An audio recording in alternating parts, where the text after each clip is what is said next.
Et si l'échec de ces négociations n'était pas un accident, mais un calcul? Il y a des moments dans l'histoire où une simple annonce diplomatique suffit à changer le cours des événements. Ce que vous avez peut-être vu passer dans les titres cette semaine comme un simple échec de négociation, c'est en réalité bien plus grave que ça. Parce qu'on ne parle pas d'un désaccord commercial entre deux pays. On parle du programme nucléaire iranien, du contrôle de l'une des routes maritimes les plus stratégiques de la planète et d'un équilibre géopolitique qui tient à un fil. Les États-Unis viennent de quitter la table des négociations avec l'Iran sans accord et J.D. Vance, le vice-président américain, a été très clair. C'était leur meilleure et dernière offre. Ce n'est pas du tout la même chose que de dire on reviendra discuter. C'est une posture, c'est un signal. Et ce signal, il mérite qu'on le décrypte vraiment. Alors, dans cette vidéo, on va faire exactement ça. On va retracer ce qui s'est passé à Islamabad. On va comprendre pourquoi ces négociations ont échoué. Et pas seulement pour les raisons officielles qu'on vous donne. On va parler du détroit d'Ormuz parce que c'est là que se joue le véritable enjeu. Et on va examiner les différents scénarios possibles pour les prochaines semaines. Parce que oui, la situation peut encore évoluer et pas forcément dans le bon sens. Restez jusqu'à la fin parce que le tableau d'ensemble que je vais vous dresser est beaucoup plus complexe et beaucoup plus préoccupant que ce que la plupart des médias vous donnent. Ce qui s'est passé à Islamabad, pour comprendre où on en est, il faut d'abord revenir sur les faits bruts.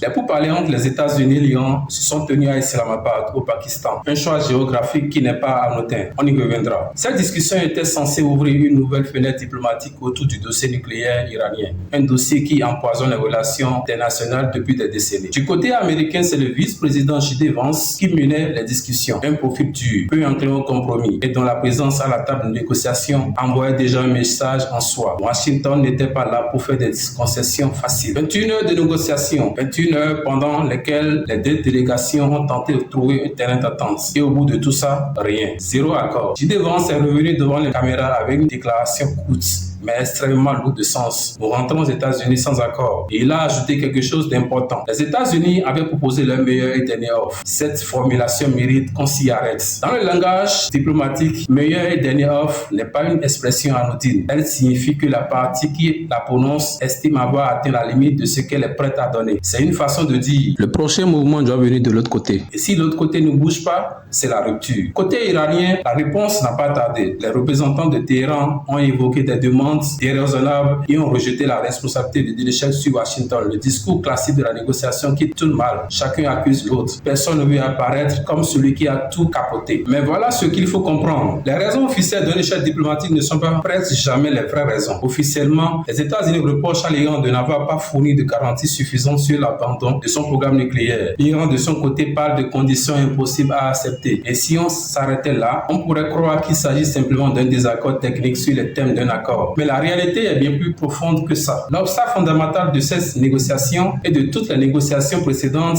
entre ces deux pays, c'est l'absence totale de confiance. Ce n'est pas moi qui les vante. Ce sont des responsables iraniens eux-mêmes qui ont reconnu qu'il régnait dans les discussions une atmosphère de substitution. Une atmosphère de substitution, pensez à ce que ça veut dire concrètement. Quand deux parties s'assoient autour d'une table sans se faire confiance, elles peuvent passer des semaines à négocier les thèmes d'un accord que ni l'une ni l'autre ne respectera réellement. Parce que le respect d'un accord repose sur la conviction que l'autre partie va aussi respecter ses engagements. Et cette conviction-là, elle n'existe tout simplement pas entre Washington et Téhéran. Il y a une histoire derrière cette méfiance. Le retrait unilatéral des États-Unis de l'accord nucléaire de 2015, le fameux JCPOA, sous Trump en 2018, a laissé des traces profondes. L'Iran avait respecté ses engagements. Les inspecteurs de l'AIOA l'avaient confirmé. Et pourtant, les États-Unis sont sortis de l'accord et ont réimposé des sanctions sévères. Depuis ce moment-là, Téhéran a une question légitime. Pourquoi signer un accord si les États-Unis peuvent s'en retirer à la première occasion politique favorable? Du côté américain, la méfiance est tout aussi forte. Washington voit dans l'Iran un régime qui finance des groupes armés dans la région, qui développe des missiles balistiques et dont le programme nucléaire a progressé bien au-delà de ce qu'il aurait dû atteindre si les accords précédents avaient été pleinement respectés. Voilà le vrai obstacle, pas les thèmes techniques d'un accord, pas une question de centrifugeuse ou de pourcentage d'enrichissement. C'est la méfiance structurelle entre deux parties qui ont ont toutes les deux de bonnes raisons de ne pas se croire mutuellement. Il y a un acteur dans cette crise dont on parle très peu, qui mérite pourtant qu'on lui accorde toute l'attention. Ce pays, c'est le Pakistan. Islamabad n'a pas été choisi au hasard comme lieu de négociation. Le Pakistan joue le rôle de médiateur dans ces pourparlers et ce rôle dit beaucoup sur la position géostratégique de ce pays. D'un côté, le Pakistan partage une longue frontière avec l'Iran. Les deux pays ont des relations complexes, faites de tensions, mais aussi de coopération économique et sécuritaire. De l'autre côté, le Pakistan est un allié stratégique des États-Unis, même si cette alliance a traversé de nombreuses turbulences ces dernières années, notamment depuis la chute de Kaboul en 2021. Se positionner comme médiateur dans un conflit aussi sensible, c'est une manière pour Islamabad de réaffirmer son rôle sur la scène internationale. C'est une diplomatie active qui cherche à peser dans un espace régional où le Pakistan est souvent marginalisé au profit de l'Inde ou de la Chine. Mais soyons honnêtes sur les limites de cette médiation. Malgré l'échec des négociations, le Pakistan a appelé au maintien d'un cessez-le-feu. C'est une position constructive. Mais l'influence réelle d'Islamabad sur Téhéran ou Washington reste très limitée. Le Pakistan n'a pas le levier économique pour peser sur l'Iran, ni l'autorité politique pour convaincre les États-Unis de changer de posture. Ce que le Pakistan peut faire, c'est maintenir un canal de communication ouvert. Dans une région aussi explosive, c'est déjà précieux. Mais ce n'est pas suffisant pour résoudre un conflit aussi profond. Maintenant, parlons du cœur du sujet. Parce que toute cette crise diplomatique gravite autour d'un point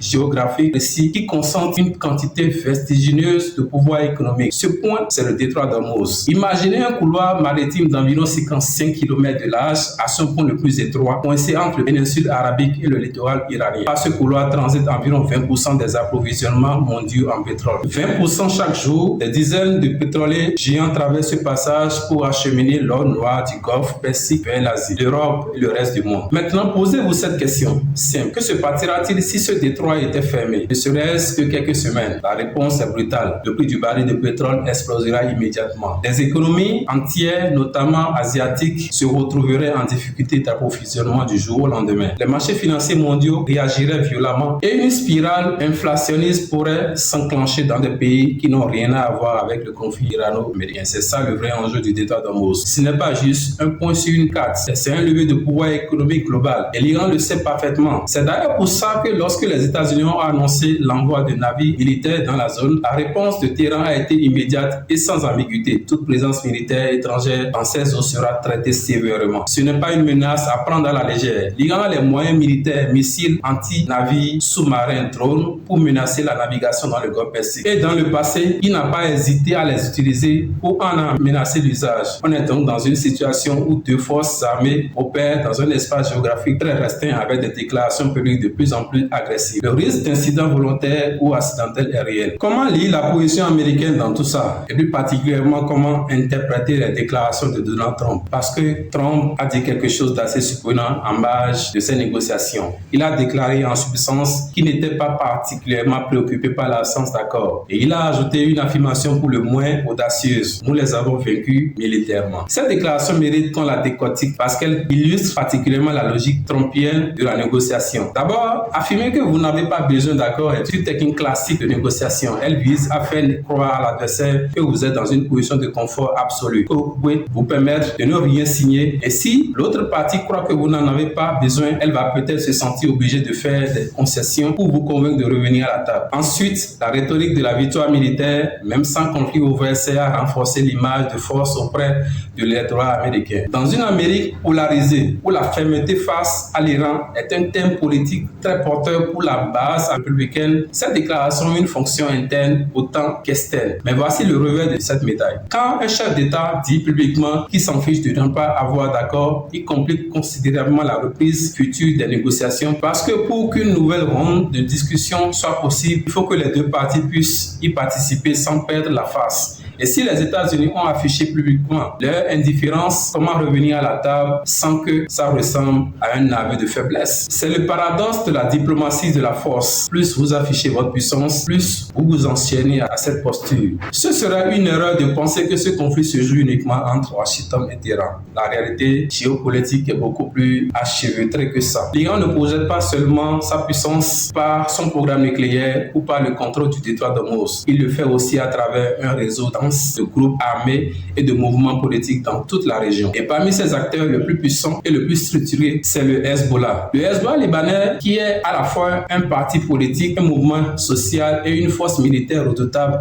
reste fondamentalement aligné sur les positions iraniennes. Et dans le contexte actuel, sa position est claire. Pas de négociation, pas de compromis avec l'Israël. Pendant ce temps, les frappes continuent au Liban, alimentant une instabilité qui dépasse les frontières libanaises. Ce que cela nous dit, c'est quelque chose d'essentiel sur la nature des conflits modernes. On n'est plus dans des guerres classiques entre États souverains qui s'affrontent directement sur un champ de bataille. On est dans ce que les stratèges appellent des guerres par procuration, des conflits où les grandes puissances s'affrontent indirectement à travers des acteurs locaux qu'elles soutiennent, financent et arment. L'Iran, en soutenant le Hezbollah, l'est aussi au Yémen, des milices en Irak ou en Syrie multiplient ses points de pression sans s'exposer directement à une confrontation militaire avec les États-Unis. C'est une stratégie cohérente, construite sur des décennies et extrêmement difficile à démanteler par la seule pression diplomatique. On a beaucoup parlé du détroit d'Ormuz, mais il y a un autre élément du puzzle pétrolier qu'on ne peut pas ignorer, le rôle de l'Arabie saoudite. Dans ce contexte de tension maximale, Riyad a remis en service un oléoduc stratégique qui permet d'acheminer le pétrole saoudien vers la mer Rouge en contournant complètement le détroit d'Ormuz. Ce n'est pas un geste anodin. C'est une réponse anticipatoire à un possible blocage du détroit. L'idée est simple. Si l'Iran ferme ou menace le détroit, les flux pétroliers saoudiens peuvent emprunter une route alternative, ce qui diminuerait partiellement l'impact économique d'un tel blocage. Mais attention à ne pas surestimer l'impact de cette infrastructure. L'Arabie saoudite ne représente qu'une partie des exportations pétrolières qui transitent par Hormuz. Koweït, les Émirats, le Qatar, l'Irak, tous ces pays dépendent aussi de cette route pour leur exportation.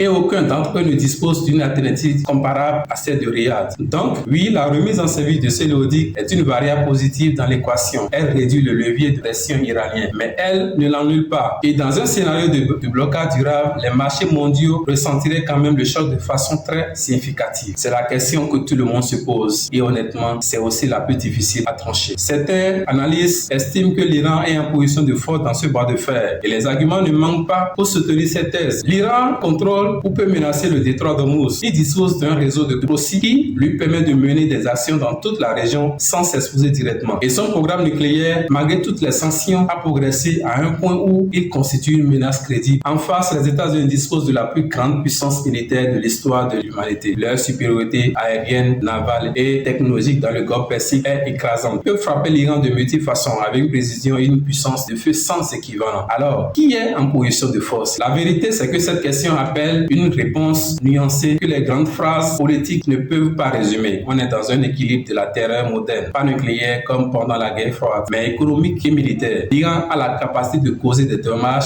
économiques colossaux à l'économie mondiale. Les États-Unis ont la capacité de détruire les infrastructures iraniennes. Ni l'un ni l'autre ne peut gagner proprement dans un conflit ouvert sans subir des conséquences dramatiques. Ce que ça signifie concrètement, c'est que les deux parties ont intérêt à éviter la confrontation directe, mais les intérêts rationnels et les dynamiques politiques internes ne vont pas toujours dans le même sens. Et c'est là où réside le danger réel. Alors, qu'est-ce qui peut se passer maintenant? Décortiquons les scénarios possibles avec le plus de réalisme possible. Le premier scénario, c'est la reprise des négociations. Il faudrait pour ça que l'une ou l'autre des parties fasse un geste diplomatique significatif, un signe d'ouverture, une concession sur un point précis ou l'intervention d'un tiers médiateur suffisamment crédible. Ce scénario est possible, mais peu probable à court terme. Les positions publiques affichées de part et d'autre laissent très peu de marge de manœuvre immédiate. Le deuxième scénario, c'est le maintien d'un statu quo tendu. Les deux parties continuent à s'observer, à afficher leurs muscles, mais évitent la confrontation directe. C'est ce qu'on appelle parfois une guerre froide régionale. C'est probablement le scénario le plus probable dans l'immédiat, mais c'est un scénario fragile parce qu'il suffit d'un incident, un accrochage naval, une frappe mal payée, une déclaration politique intempestive pour que la situation dérape. Le troisième scénario, c'est l'escalade militaire. C'est le scénario le plus dangereux et celui que tout le monde cherche à éviter en théorie. Une escalade pourrait être déclenchée par un incident en mer, par une frappe sur des installations iraniennes ou par une action du Hezbollah ou d'autres aussi qui forcerait une réponse américaine ou iranienne. Dans ce cas, les conséquences seraient difficiles à contrôler et potentiellement catastrophiques pour toute la région. Aujourd'hui, si on est honnête, on oscille entre le deuxième et le troisième scénario. Et ça, c'est une situation profondément inconfortable. Ce qu'il faut retenir de tout ce qu'on vient d'analyser, c'est que l'échec des négociations d'Islamabad n'est pas pas une mauvaise nouvelle parmi d'autres. C'est un signal sérieux sur l'état des relations internationales en ce moment. Le Moyen-Orient reste une région dont l'instabilité peut se propager à l'économie mondiale en quelques heures. Le détroit d'Ormuz est une vulnérabilité structurelle de notre système énergétique global et les enjeux d'acteurs États-Unis, Iran, Arabie Saoudite, Pakistan, Hezbollah, Israël forment une toile si complexe que chaque mouvement d'un acteur peut provoquer des réactions en chaîne imprévues. Ce qu'on peut dire avec certitude, c'est que la diplomatie reste le seul chemin vers une solution durable. Pas parce que c'est une position idéaliste, mais parce que toutes les alternatives, sanctions permanentes, confrontations militaires, statu quo indéfini,